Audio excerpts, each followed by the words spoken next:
When I started, Lara, nobody knew what empathy was. It was just me in like a bedroom in a villa in Springs, all alone, talking about empathy to the world. But Mimi, do you just have more empathy than everybody else, right? Because you talk about it all the time. But the answer is no. We are all born with empathy. It's built into your prefrontal cortex in your brain. What is empathy to you, though? Like, if you would explain it from Mimi's perspective, what is empathy for you?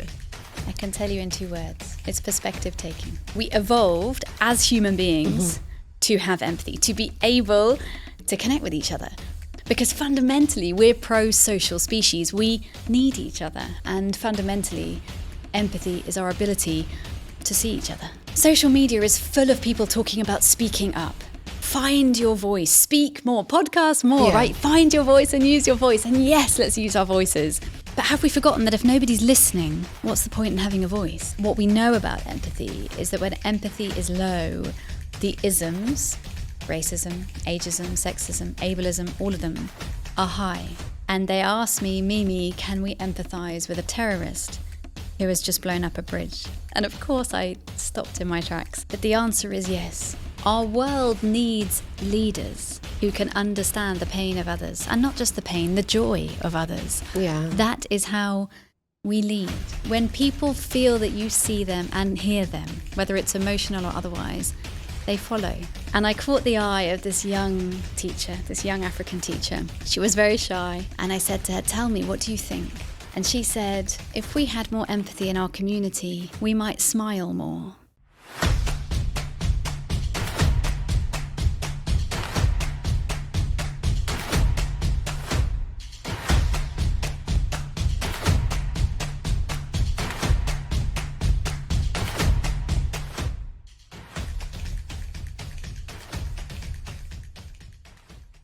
Mimi, so great to have you at Poster Studio. I'm so honored to have you as my guest. Thank you. How are you today?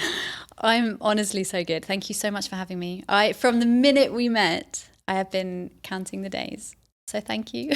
Thank you so much. And what brought you to Dubai this time? So it's interesting because we're talking empathy today, and it's interesting to hear from you where we are with empathy in Dubai. Oh, we're growing for sure. My journey started here about 5 years ago. So every time I come back and I see a little bit of progress in people understanding empathy and what we do, I'm super excited. So this time I came for a large HR conference, actually in the energy sector. So we were at the Ritz-Carlton yesterday in their beautiful conference centre.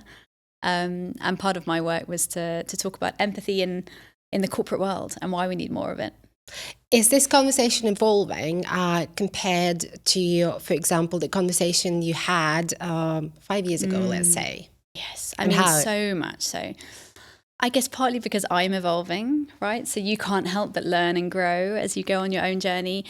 But yes, definitely the world. When I started, Lara, nobody knew what empathy was. It was just me in like a bedroom in a villa in Springs, all alone, talking about empathy to the world. But now, yes, it's massively changed. I mean, I think that the understanding of why we need connectivity, why we need to understand each other, why we need to listen to each other is shifting. And that's in the media, that's in global rhetoric, in politics, in the business world, but also in my own micro world. People find me now for this work, right? Which never happened in the beginning. So now, every time somebody like you invites me to come and talk about it, I take that as a sign that we're making progress, right? That the world wants to reconnect, and there's never been a time when we need it more. Definitely. So most of us know empathy till now as something we're born with. Yes. But, listening to you probably, like when I was getting ready for this interview, I was also listening to a few other, probably psychological sort of overviews about empathy and how to develop it and practice it. And it turns out it is a set of skills, right? Yeah. So maybe you can introduce us more into, so what are those sets of skills, and are we born with all those, or we're different as human beings? Yes. You're right, we're born with it. So it is probably the question I get asked most, which is, but Mimi, do you just have more empathy than everybody else, right? Because you talk about it all the time. But the answer is no. We are all born with empathy. It's built into your prefrontal cortex in your brain. This is a pro-evolutionary skill set. So we evolved as human beings to have empathy, to be able to connect with each other. Because fundamentally, we're pro-social species. We need each other. We don't do well when we're alone. So this is a skill set, and it is not a soft skill for anybody who's asking. Hard to find, hard to master, hard to maintain, has a hard impact on workplaces, leadership, community, schools. So this is a skill set that we need to connect with each other, to understand, to be able to build community, to find our place in the world. Because to be human is to be seen. And fundamentally, empathy is our ability to see each other. Interesting, because I was gonna ask next. I've heard it somewhere. So empathy is about how people connect, and the lack of empathy is about how people are disconnected. Yes. Right? But how do we connect? What are those, skills or probably abilities or things that we're born with help us to connect better? Empathy sits predominantly in our subconscious. It's very natural, actually, to connect with people, right? Body language, eye contact, how you express yourself, tone of voice, how you are when you're around other people. But fundamentally, the backbone to empathy is curiosity. It's listening. So if someone says to me, how do I empathize more with my teenage daughter or my boss or my mother-in-law, right? Whoever you want to reconnect with, start with listening. Listening is this amazing, magical ability that we all have, and yet we don't practice it. But like any skill set, you have to practice, because practice creates permanence. In fact, those are the last 3 words of my first book. Practice creates permanence. We need to practice. We teach empathy and listening to our children. So when we have small children, we're constantly saying, listen to mummy, listen to daddy, listen to teacher. But as they grow, we stop saying it. And then we stop teaching it. At the moment, I'm going to change it, but we don't teach it in schools. We don't teach it in university. And until recently, we don't teach it in the workplace. So social media is full of people talking about speaking up. Find your voice, speak more, podcast more, right? Find your voice and use your voice. And yes, let's use our voices. But have we forgotten that if nobody's listening, what's the point in having a voice, right? So we're only solving for half of the problem. We're encouraging more people to speak, but we're not teaching people how to listen. So fundamentally, if you want to know how to create more empathy, if you want to understand people, particularly people unlike you have to listen. But then you need to also probably ask the right questions, or probably, so understand what this person is about, and what is the right, probably, thing that defines this particular individual, so that you could ask the right question and then listen.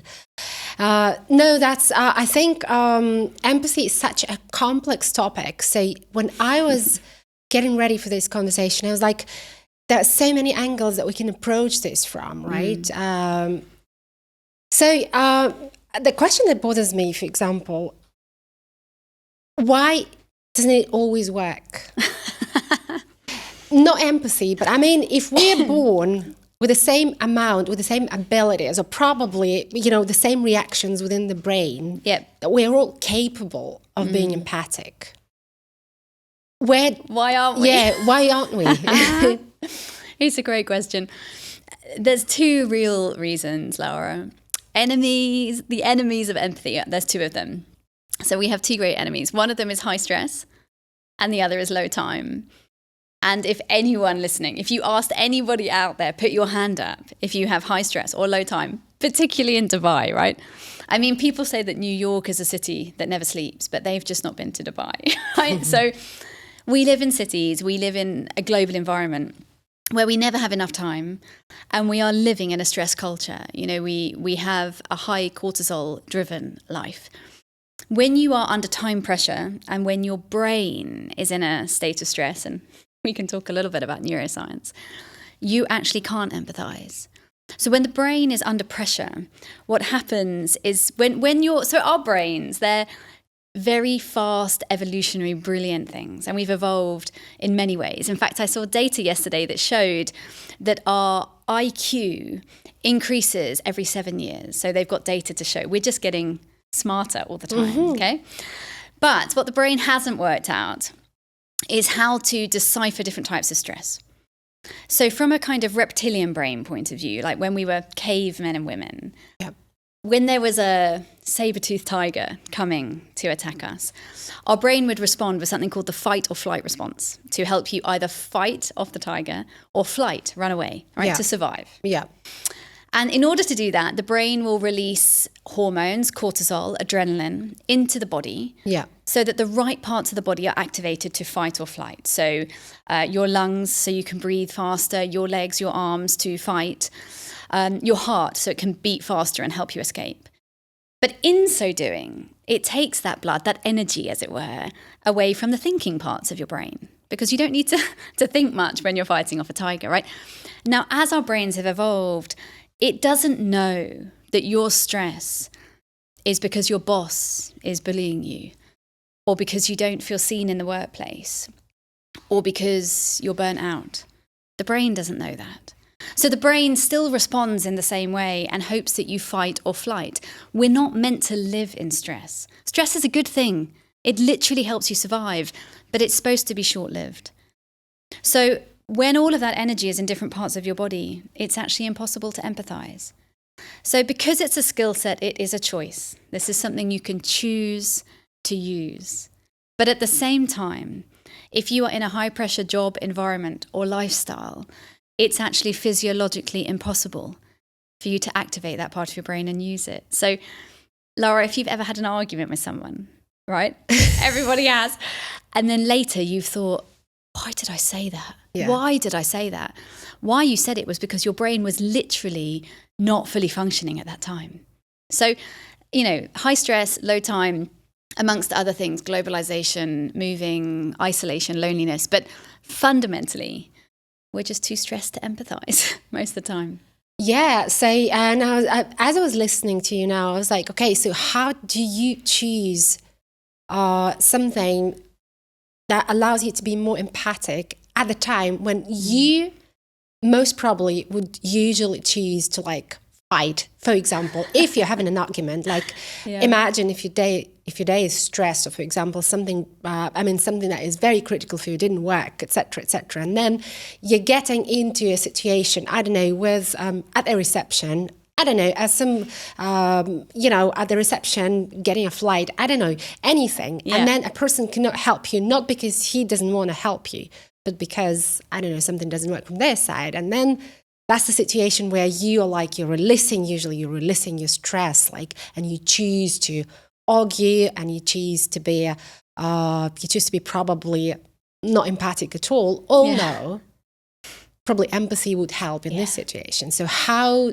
to choose the right sort of ability within your body physiologically when you're stressed? Is it possible at all? It is, but you have to be very aware. And I would say in environments like you're discussing, a really high moment of stress, like you sort of mentioned there, you might be at an airport, or something's late, or there's a deadline, or somebody's in danger. As a mum, if my child is about to, I don't know, fall or something, when you're in that heightened stress, the only way to really be able to bring your empathy back to yourself is through awareness, is through slowing down, right? So we live in a very fast world, right? And social media encourages us to be fast all the time. Everybody wants to win tomorrow, or maybe today, but nobody's willing to wait, right? So the only way to really activate that is to slow down. And one of the best ways to do that is through breathing. So if you can take slow, deep breaths, you'll learn it in classes, yoga classes, meditation classes. That breathing connects the brain and the body. So as many people know, there is science behind that. If you want to take control of your brain and of those hormones, you have to send it physiological signals. It's okay. The stress is gone. You are not in danger. You have to tell your brain that. And the best way to do that is through something like box breathing or any form of yogic breathing, in order to bring yourself back down to earth. It works brilliantly with children. So my little girl, she's 6, and if she's very stressed or anxious about something, and I say to her, What do you think we can do to calm down, even in her stress? Breathing, she says. She knows, right? She knows. Yes, you have to breathe. It is not just something for the yoga mat. It is a skill for life, and it will help you even in the boardroom. I say often to people, if you can put your feet flat on the floor and breathe, nobody need know. Nobody else in the boardroom need know. You can bring that cortisol down. So you can bring a little bit more attention to that communication. So basically, so whenever we're in stress and whenever we're getting a situation of an argument, so we need to convince our brain, or to at least to bring attention to our brain, this is not a danger. Yes. And we're safe. Yeah. Whatever technique it takes a certain individual, right? Somebody will breathe. Somebody will probably, I don't know. I mean, screaming is probably not that social, but I don't know. Yeah, so we've got different tempos, right? Yeah. And so if we convince our brain that this is not a danger, this is going to help us to get into a more empathic state. I'll give you an example. For example, I've heard a few examples. Like we all been in a situation when you get on a flight. Yes. And you're about to spend another 2-3 hours, maybe 8 hours with a nice movie, reading. Maybe you're all alone. And then, I've heard it in one of their TED Talks, right? And then a baby screams. Yes. And the baby can't stop. Yeah. Right? And I'll be honest with you, I've been to situations like that until my first flight with my kid. Yep. The first one and then the second one. And now I don't feel anything but empathy to parents who are with the kids. And because it's not easy, but how to stay connected to people, how to stay empathic in the situation, because we have different reactions, right, to situations like that. Well, empathy is fundamentally based on imagination. The way the brain processes empathy is to be able to imagine the reality from somebody else's point of view. So you'll often hear people say that empathy is about standing in the shoes of another or seeing the world as someone else does. So the reason you are able to empathize more with that mum with the screaming baby is because your shortcut to imagination has got smaller. It's easier now for you to imagine what she's feeling. And like you said, all of us mums that have been on planes know it, right? You're desperate for your child to be happy, but you're also desperate not to upset everybody else in the plane. So empathy is based on imagination. That doesn't mean that we can't empathize with people that have been through situations that you haven't, right? So it is very possible for you to empathize with people who are living through or experiencing things that you never have. But it just means that empathy is a little bit, let's say, harder work. Yeah. You have to inquire more. So when I interview people on my show or I meet people at conferences and they tend to tell me their life stories, I have to ask a few more questions to be able to understand that reality. And I'll give you an example, Lara. I met a lady yesterday at a conference here from elsewhere in the region, and she was asking me for some advice. She has 2 young team members who are very open with her that they are just at work for the salary. They don't want to grow. They don't want to perform. They just want the money, right? And she was asking me, should I feel guilty that I can't fix them, that I can't make them want more? And I said to her, well, why do you think they should want more? And she stopped and she knew where I was going. And she said, well, because surely that's why you come to work. And I said, well, have you ever asked them? She said, well, no, not really. And I said, well, you have to start there, understanding that just because you think, and many of us do, that we should want to be promoted, we should want more, we should want to grow and win. Empathy is the ability to say, well, they don't, and that's okay, right? That's their reality. For those 2 people, they don't want any more than that. And who are we as a society to tell them otherwise? So that takes a little bit more work for this lady, for example, to really put aside her own ego, her own judgments, and those are not always bad things. Judgments are natural. And just say, that's okay. What other people want is different from what I want. So it takes a little bit more work, but it can be done. It can be done. What I've heard from this example as well, even if you can't imagine their reality, you can still be empathic or choose a behavior that will be more empathic. For example, in this case, it could be allowing them to be how they are, right? If they're performing within their job role in a good way, like, why would you be thinking about their motivations, right?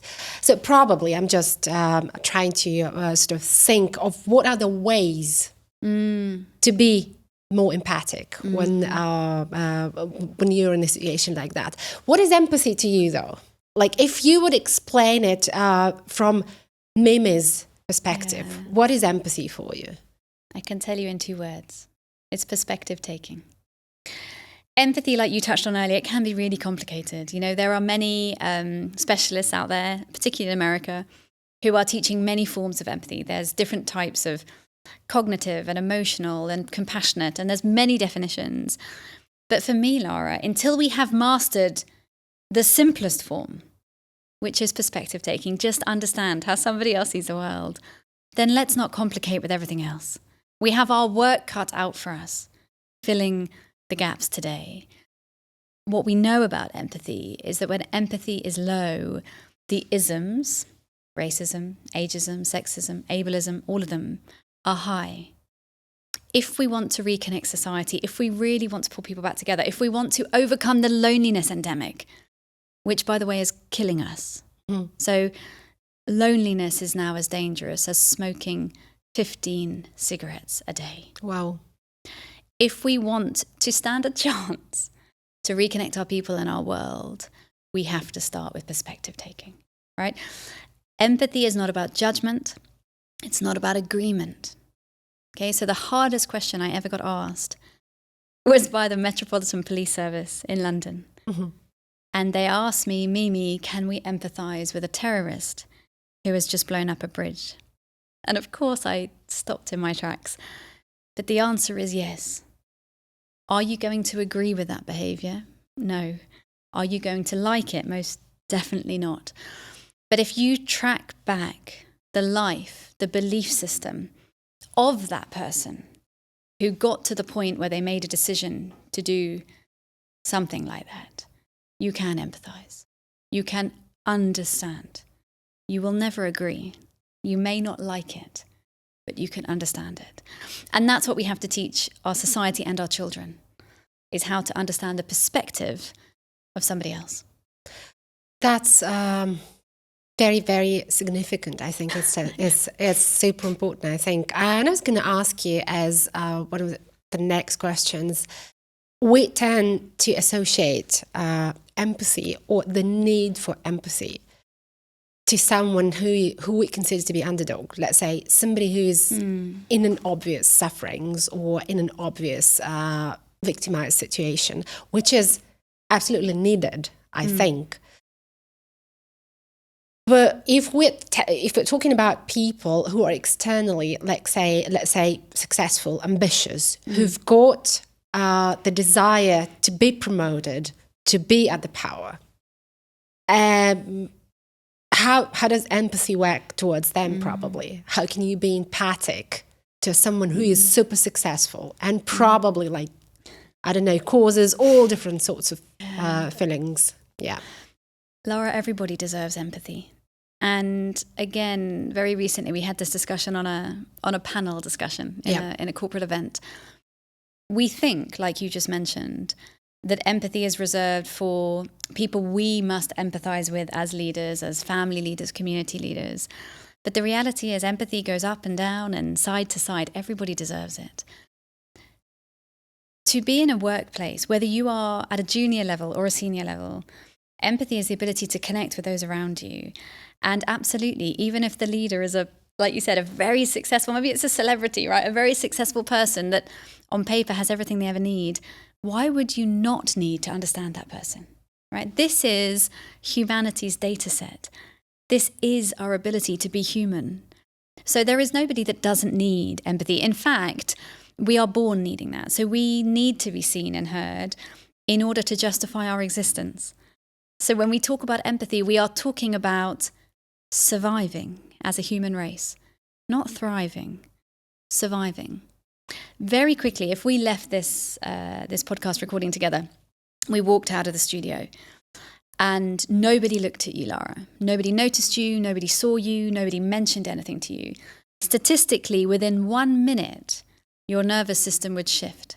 You would begin to think, is there something wrong with me? Did I do something wrong? Am I okay?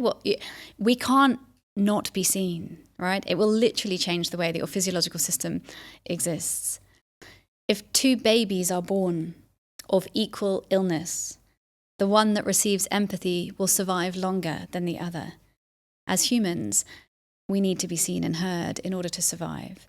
So whoever you are with, whatever level they are, however successful they are, as you mentioned, empathy is not for the underdog.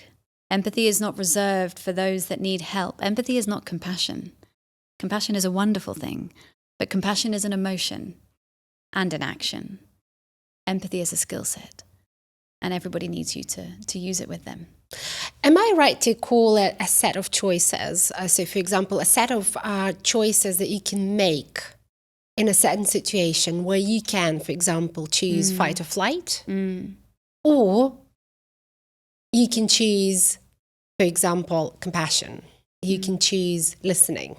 You can choose, I don't know, you can choose not fighting, but just staying there, right? So it's a set of different choices, which might include actions, which might include reactions as well. So am I right to think like that? Because for me, it's an eye-opening conversation, frankly. Because not because, but we tend to think like empathy is such a buzz word from good and from the perspective that yes, we all talk about empathy, but do we understand what we need to be able to really apply it to our lives?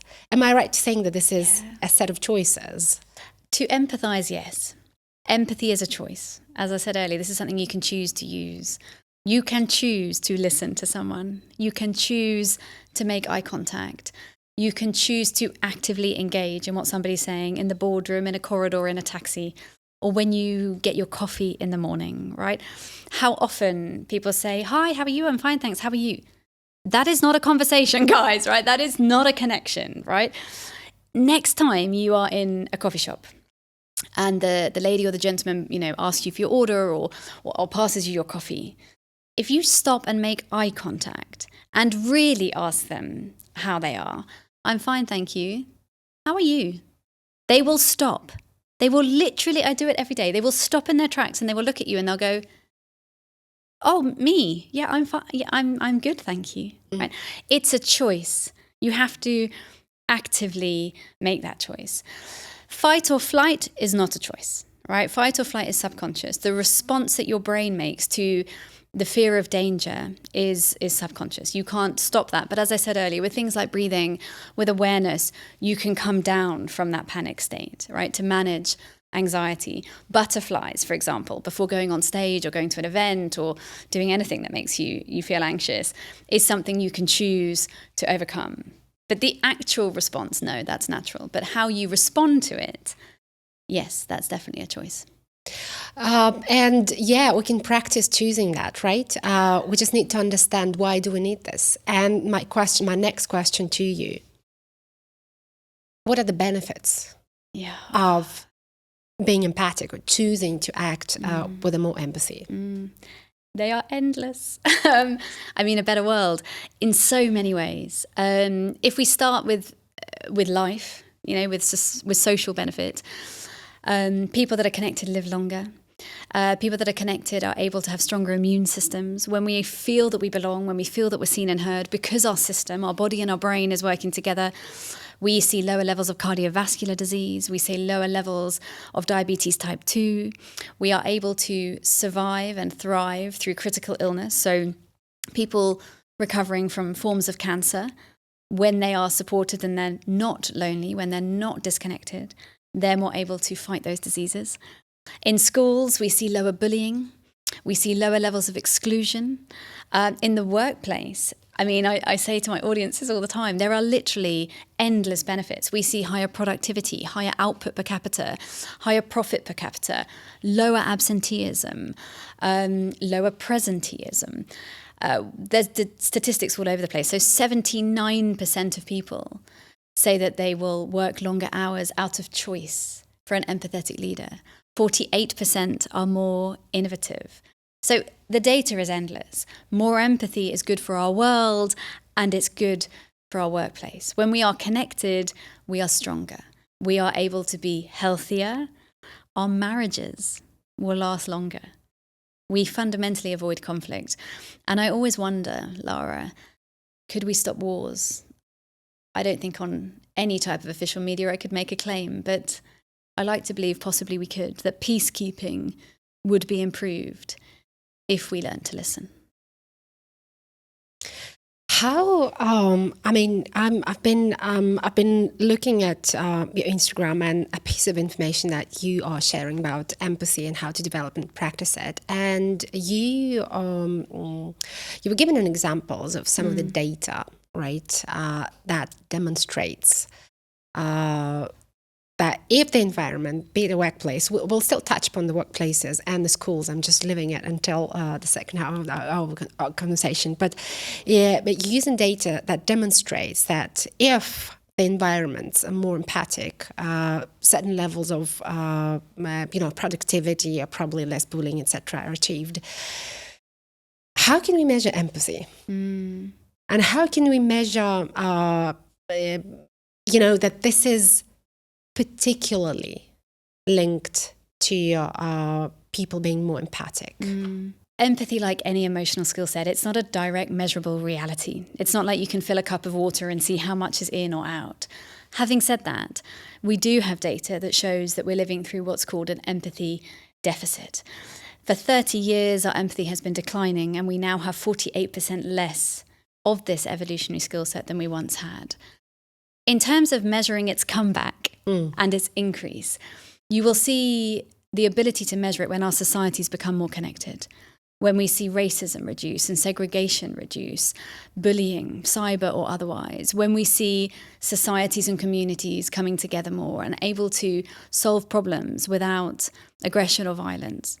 So the response to higher levels of empathy will show you your results. But in other ways, there are very simple, beautiful ways to measure empathy. And I want to tell you a small story that comes to mind. Just a few weeks ago, I was in South Africa, in a very dangerous, underprivileged community. And I was teaching or sharing with teachers how to use empathy in schools and in their communities to fight violence. And I asked the audience, if you were able to increase empathy like I've been telling you today, how would you know? What would it look like? And I caught the eye of this young teacher, this young African teacher. She was very shy. And I said to her, tell me, what do you think? And she said, if we had more empathy in our community, we might smile more. And I thought, there we go. That's all of my work in one word. How would we measure more empathy? Well, we would smile more, right? Which is, of course, an oversimplification. But my point is, when there's more empathy, we're more human. We're happier. There's more joy. We're more connected. We're closer to who we were meant to be. Yeah, so it's basically, you will see that there's more empathy. So this will become more obvious. And I think there's still so much work to do from your side, and what you're doing. Actually, the more I get familiar with, let's say, your content and your message, I understand what you're doing, and it's a great impact. I think you're creating that awareness. You're getting people to talk about it deeper from all angles, to understand it's not just one word. It's a personal choice in each and every situation. But to be able to make that choice, you need to have an awareness of how you as a human benefit and how society benefits from that. Yeah. Interesting that you are working a lot with the kids, right? Kids is where we need to start. Do we need to start with kids or with the adults? Somewhere, everywhere. We need to start anywhere. So what is the way for, something like an empathy curriculum to be included into your school curriculum, let's say, or kindergarten probably? Yeah. It's funny, Lara, I said I would never do it. For a couple of years, I had a friend here in Dubai, actually, who works with what's called social emotional learning, of which empathy is part, which is teaching children how to use their emotions, name their emotions, communicate better with each other, empathize better. She asked me for 2 years to come and do a workshop with the children she teaches. And I kept saying, I can't. I'm not. I don't know. I'm just comfortable on a stage, and I'm a mum. So I spend a lot of time with small children. But then I had a moment. She asked me again to come and do a workshop, and I did. And I did this workshop with her, and we had around about 11 children from 5 to 10 years old on a virtual room in Dubai and in India predominantly. And the smallest little boy in this room was 5, and he was tiny. He really was a little boy. And we did this workshop about empathy. And when I do my corporate presentations, I often use the word superpower, that empathy is a corporate superpower, or a leadership superpower, or a negotiation superpower. But I hadn't used it in this workshop. We had been reading stories and talking about characters and how would you feel if you were the lion, and how do you think the lion feels, and all of these examples that we use to help children understand empathy.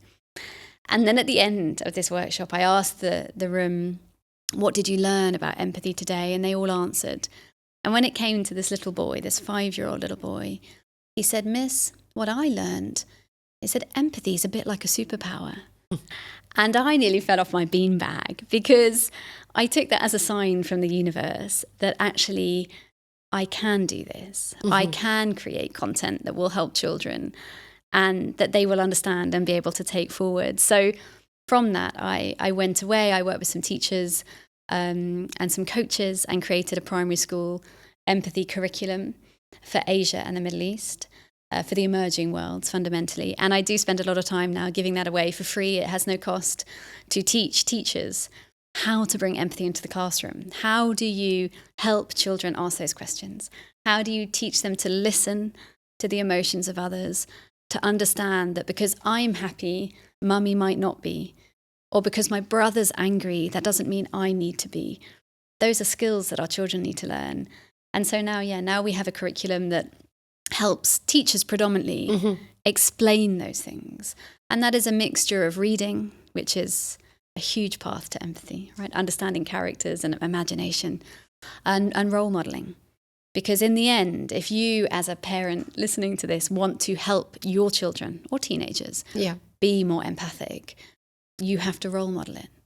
Because as humans, we learn by repetition, by those around us. So so that's what we're doing, and I really hope it's going to make an impact. Is it complicated process from society standpoint, and probably different legislation standpoint, to implement it into the existing curriculums? Do you face anything that, like you would say, I wish it was easier for me to just come and do that? Or No, I mean, I think in all of my work, what I wish I had more reach all the time, every day, right? Because fundamentally, the more people that speak about empathy, the more empathy the world will have. So I don't think it's difficult to convince people to do these things. There's very little legislation that wants to stop people improving communication and human connection.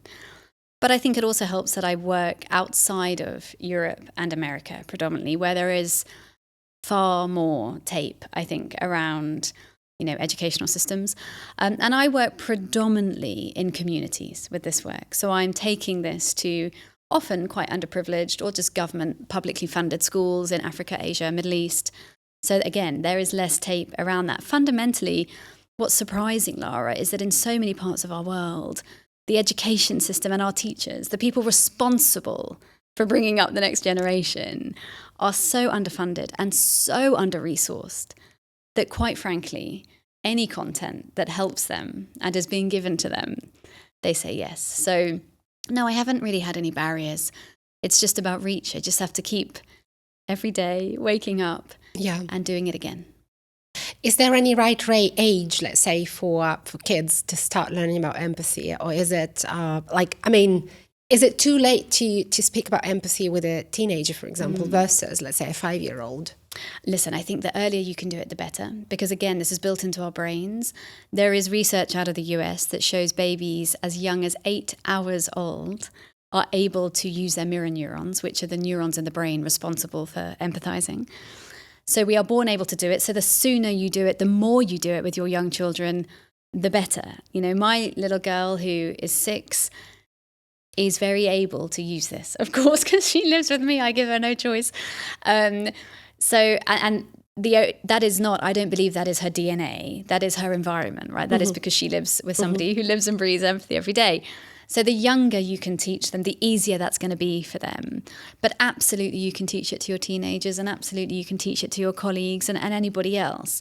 This is a choice. So it's about awareness and education and probably inspiration. You know, I think my role in the world, I hope, is just to inspire people to do this. If you can capture people's imaginations and their hearts, if you can help people. I mean, yesterday in Dubai, I was in front of 250 of the most corporate people across the Gulf. And if you can capture them, you can capture anyone. So I've got one question about kids, and then we switch to actually corporate environments, which I'm also very, very much interested in. Does it keep? So, for example, somehow I think there's a perception that if a kid is more empathic, let's say if a child is more empathic or softer in terms of, you know, articulating his or her emotions, as well as, you know, understanding somebody else's emotions. But life sometimes is about surviving. So does it also reserve, or does he compromise on his, let's say, ability to survive in a tougher situation where probably he needs to get that fight or flight mode? So what's your perspective on that? No, I absolutely think that this is a life skill, and I'm going to tell you why. Just last week in Malaysia, where I live, my daughter was confronted by a mother in the mall where her school is. Yeah. Because in Asia, we have loads of schools and malls. And this mother was extremely angry about something. I wasn't there at the time. She was with another caregiver. And this mother created a very upsetting environment, including for my daughter. And somebody called me to tell me this had happened. And when she came home a little while later, I was ready to have a very upset little girl. Because as you said, she's very emotional, she's emotionally intelligent. But you know what happened was the absolute reverse. So she came into the house, and again, for the audience, she's 6 years old. And I asked her, what happened on your way home from school? And she told me.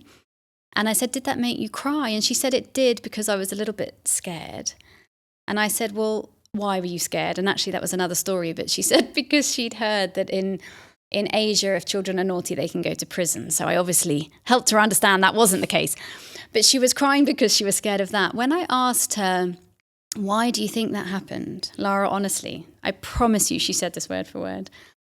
She said to me, Mummy, I think probably when that mummy was a little girl, nobody listened to her. So today she thinks she needs to shout in order for people to hear her. I mean, I called my own mum that night and I said, my daughter's just said this to me. I mean, I had nothing to say to her except, probably you're right, darling. So I get emotional about situations like that. I was too. Yeah. So for anyone that says, especially in this region, is empathy a soft skill? No. Empathy helps us understand our world. Empathy enabled that little girl to walk out of a very aggressive environment and come home and say to me, we should probably understand her life a little bit more, Mum, because probably nobody ever heard her at 6 years old. So no, teach your kids. It's going to help them. No, I think, it is definitely make our kids more resilient. When you were telling this, I remember my son once, he told me something wise, because they're doing some, not empathy, but they're doing some emotional lessons at school. Like they are talking about emotions. It's part of their curriculum. And he's not competitive, I think, in the sense of it. Like they were participating in a competition, like a team of 5 or something. And they lost. And the boy in his team went into tears for like really, really upset, really, disappointed about the fact that they lost, etc. And my son was like, also like showing the feeling. And my husband is like, listen, it's okay. You will win another competition. He's like, Daddy, I'm not upset because we lost. I'm upset because he's sad. And I found that really, really empathic. And that's like, I'm like, this is the next level of emotions, honestly. And it doesn't make him weaker, right? It will never make him weaker. It will only make him stronger. Our world needs leaders who can understand the pain of others, and not just the pain, the joy of others. Yeah. That is how we lead, right? When people feel that you see them and hear them, whether it's emotional or otherwise, they follow. We need to be surrounded by people that understand us. So your son has an amazing skill set. You must nurture it in him, because it will help him. It will help him lead. It will help him win. It will help him stay more resilient, isn't it? Manage exactly that resilience. And I think that's a very special thing. I think it's a very important part of the conversation, because that goes to show empathy from like a 360 angle. We tend to think that empathy is, as you mentioned, is a soft skill, or is it something that makes you a little softer, a little more sensitive? But in fact, it makes you stronger, right? It makes you more resilient. And let's wonder, I've never wondered this before, but listening to you, whoever called this a soft skill, probably men in a generation where they didn't have any. So it was probably, I'm assuming, I have no research for this, an easy way to push away those skills when the people that needed them didn't have them. Oh, it's soft. I don't need that. Right? But what we know today is it isn't. And whoever called them soft skills in the first place needs to, change the rhetoric, because this is not a soft skill. This is about hard environments and hard realities, and giving human beings the skills they need to do to succeed together. What kind of what sort of awareness you're bringing to the workplaces, to the corporate environment? What do you think our corporate environments need to be able to integrate this awareness, this understanding, and eventually these choices into the environment we are in? Because corporate environment is tough. Really tough. And I think I'm sometimes quite naive to how tough it is. People tell me stories most weeks that I cannot get my head around. It's amazing to me that these things still happen, because in this tiny bubble that many of your listeners, and me included, live in, we would be led to believe that we're getting better at this conversation around mental health and bullying in the workplace. And of course we are. There's huge progress going on. But in the wider world, there is also huge bullying going on. There is discrimination and isolation and all kinds of terrible behavior all over the place. So the corporate world does need to shift. But the good news is that awareness is rising, because if it wasn't, people like me and everybody else that is in this space working to improve wellness and well-being and mental health and psychological safety, and there are thousands of us, have roles and work to do. So it is changing, Lara. People are aware of it. I take on myself to educate the corporate world about the impact on performance, because that's the easiest way to get into the mindsets of the leaders of today, which is to say that we have an $8.8 trillion problem. $8.8 trillion in lost productivity due to disengagement, disconnection, presenteeism. 23% of the global workforce is engaged. So what that means is that over 70% of our working population is disengaged for 5/7 of their week. And that equals $8.8 trillion in lost productivity. In the UAE, where we are today, last year, in 1 year, that equates to $10.4 million. Right? This is huge money that we're losing because of that lack of connection. So how do we do it? We take the data to these organizations and we tell them, you cannot afford not to listen to your people, but also to the problem at large. Does it help? Do you think? It helps. Yesterday, in the event I was in, I finished speaking at 11. I finally left the hotel at 5:30. So for those over 5 hours, I was with corporate leaders here in the Gulf. many men, because people often ask me, are you able to reach male leaders as well as a female leader who want to make the change? So yes, it helps. Day by day, step by step. Most of my work, in fact, all of my work is in Asia and the Middle East, in a region that is growing beyond all pace. And yes, it helps. People want to know how to fix it. We have 55% of people today say they want to resign in the next 6 months. Half of your team, for anybody listening, half of your team is considering resignation. So yes, it helps to reconnect people, help you keep your people in place. What do you? How do you help corporates apart from creating that awareness? Do you offer anything else as a coach, probably, or probably less scale kind of activities that help them on a daily, day-to-day sort of to make the right choices, to make the right decisions? So, is there anything else that you're doing apart from a big work of creating awareness, just to understand? Yeah, you mentioned coaching. I'm not a coach, but we do a lot of coaching. I think you're absolutely right. You have to start with awareness. So whether that's, books, keynotes, whatever that is, podcasts, whatever it is to create the awareness. You then need to have some way to activate the awareness. So whether that's a workshop or a masterclass or a series of interventions, where the people in those teams are able to access this insight, this intel around human behavior, psychology of workplaces, the needs to create performance and consistency in those teams, well-being. And then you need the opportunity to practice. Of course. Right? Because so many people come to me and say, Mimi, I came to your masterclass, I'm sold, I get it. I went back to the workplace, I took it into my review, and then my employees started crying and I didn't know what to do, right? People need the opportunity to practice those things because these are not easy skill sets. And you know what, Lara? I feel very sorry for the corporate world because leaders today have more pressure than at any other time in history. Not only are they responsible for the P&L and the growth and the board and the stakeholders and the shareholder value, but they also have to be responsible for the state of humanity and the well-being crisis that we're living under. So they're trying to hear their staff and manage well-being initiatives and pull people back into workplaces in some form and manage 4 generations. So first time in history, 4 generations in one workplace, right? Yeah. I can't tell you how many people tell me they don't know how to speak to Gen Z, right? So it is really tough to be a leader. We can't just keep throwing things at them and hoping that they can do it. Yeah. We have to help them. We have to help them practice and give them that format, that system within which they can grow in these skills as well.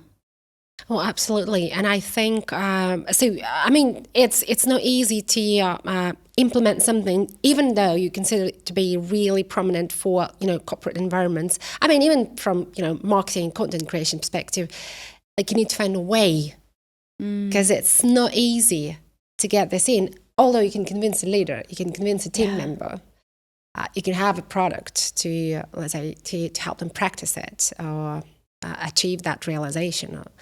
Then how do you make it happen as well on the ground? Right, that's another one. So a question to you. What is so far your biggest outcome out of the work that you're doing with corporates, with schools, or probably with individuals? What are your biggest outcomes? Wow. I say to people all the time that we have to slow down enough to see those moments of success, right? Those growth moments, because if you don't, they run away with you. But if I talk from a personal level, I think being on the BBC News was a huge moment for me. And Laura, it was very funny. I joined the waiting room on the BBC. They put you in like a digital waiting room. And the producer came on and said, are you ready? And do you have your sound? And all those things. And then he said to me, just to remind you, Miss Nicklin, that the audience is 85 million. Live in my office, in my apartment. I mean, I felt like saying to him, you should probably empathize with your audience a bit more and never say that ever again. But that was a huge moment for me personally, but also I think for this conversation, because that day I had people at Wimbledon and people in Paris airport saying, Mimi, you're on the TV, So yes, it was amazing for me to be on the news, but more so, empathy was on the news, right? And that is what this is about. This is about how do we reach more people with this message so that they will consider it in their workplaces. However, or lives, or societies, or communities, or schools, or African townships, it doesn't matter. How do we pull humanity back together? So I think that was an amazing moment for me in this conversation. When my book became a bestseller, that was, you got it, there it is. No, this is not a promotion. I have a new one coming out. No, it's a beautiful design, by the way. I like the design a lot. Oh, thank you. I wanted it to be very empathetic. It's very tactile. Like if you touch it, you'll feel it's debossed. And I wanted it to be the type of book that people wanted to touch, that it made them feel better. Softening the edge. Yeah, I'm going to read that. Thank you for... no, you're welcome. For writing this book. Yeah, but the book is a great outcome, isn't it? And are you happy with the way the book is creating impact all over the places where people are reading it?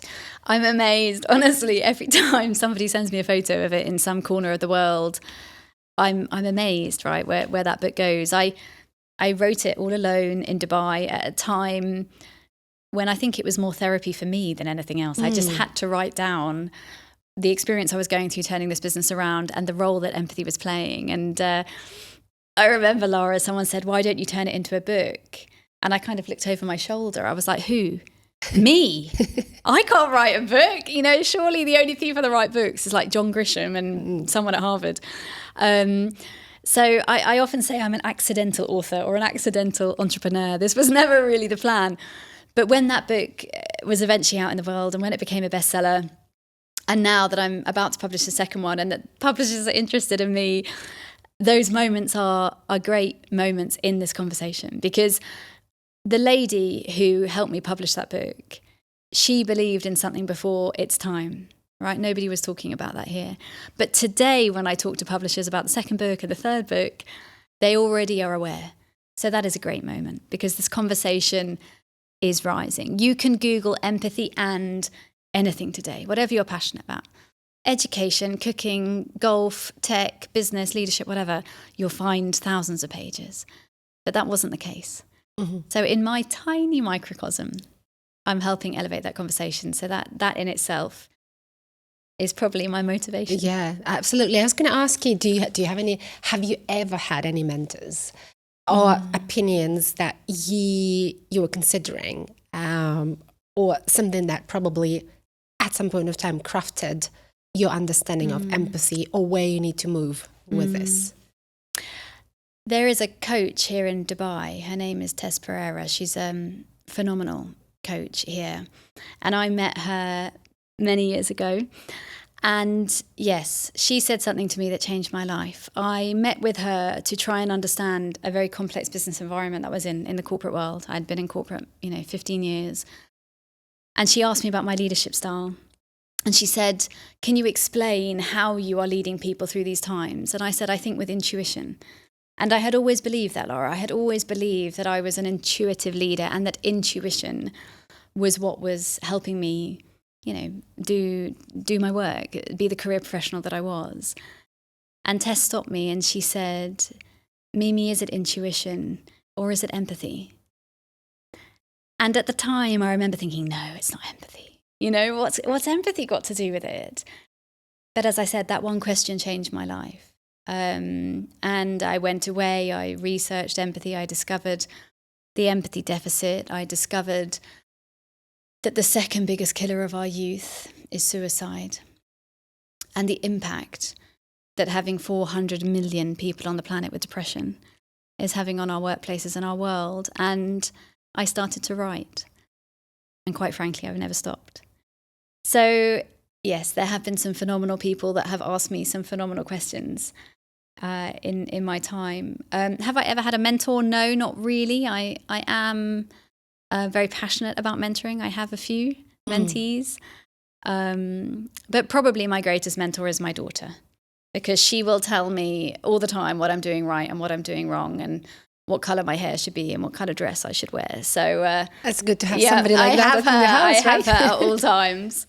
No, it's amazing. And what's your sort of perspective in terms of where you're moving? So you've mentioned a little bit about the new books that you're planning to publish quite soon. So how do you see yourself, not as a leader, probably as an empathy advocate in the next few years? How do you feel this conversation is going to evolve? I like to believe that it's speeding up all the time. People always ask me, what are your tips for success?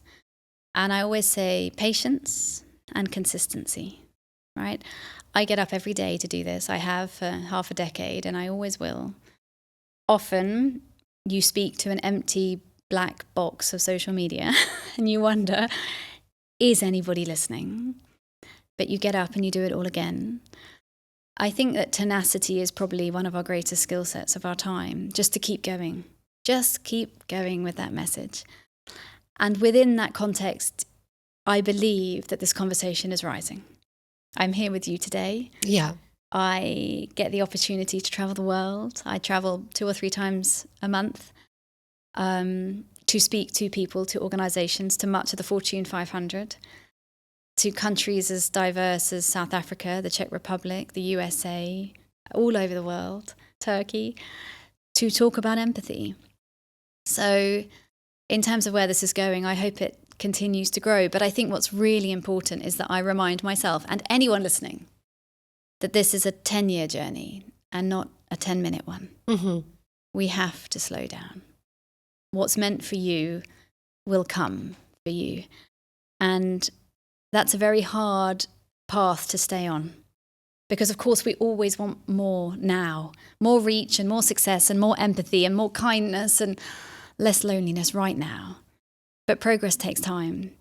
And for me, that's what keeps me going. Get up every day, do your work with intention and do it consistently.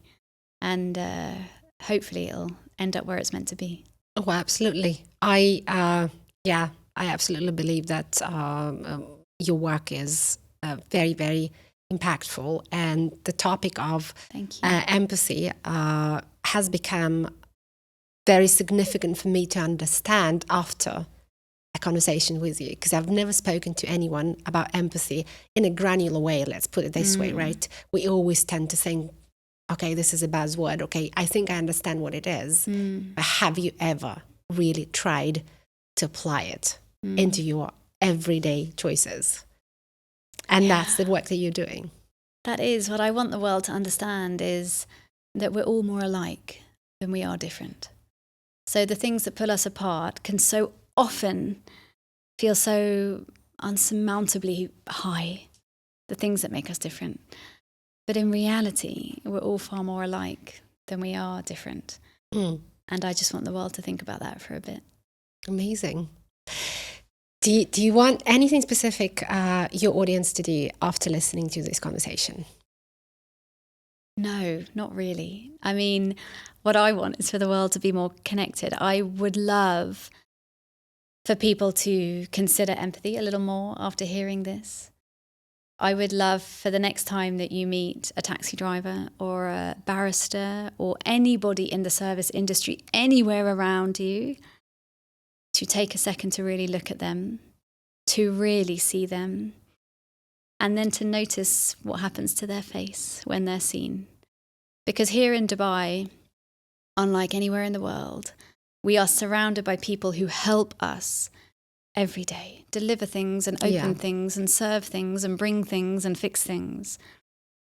So what I would say to people is, are you seeing them? And if you think perhaps not enough, then give it a go and just see what difference that makes to our world. Because if we all do that, we will change the energy of a whole city. I'm sure we will. I am sure. And thank you for sharing that message. No, thank you for having me. Thank you for giving me the chance to talk about it. It's, as I said at the beginning, from the minute I met you, I wanted to have this conversation, and I feel quite emotional about it. It's been wonderful. Thank you for having me.